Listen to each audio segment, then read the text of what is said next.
আমি বলবো ভাই এই প্রবলেম তো ওর না, এই প্রবলেম যে প্রশ্ন সেট করে তার জন্য।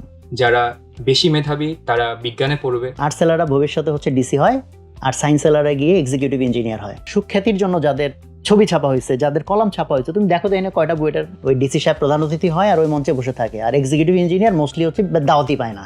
আসলে কি জায়গাটা সীমাবদ্ধ নাকি এক্সপ্লোর করার সুযোগ আছে? আমি বলবো সবচেয়ে টপমোস্ট ছেলে মেয়েদের এখানে যাওয়া উচিত। মানুষের চিন্তাধারা একটা লাইনও চেঞ্জ হতে পারে।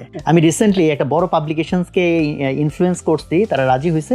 আমি বলছি ভাই এখানে ডাক্তার ইঞ্জিনিয়ার বদলায় উদ্যোক্তা দিয়ে দেন। বা এটার পিছনে আসলে কম্পিটিশন বাড়ানোটাই কি মোটিভ ছিল?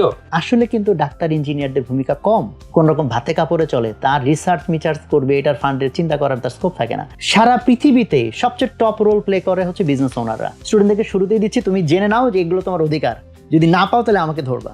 সমাজ আসলে কারা চালায়?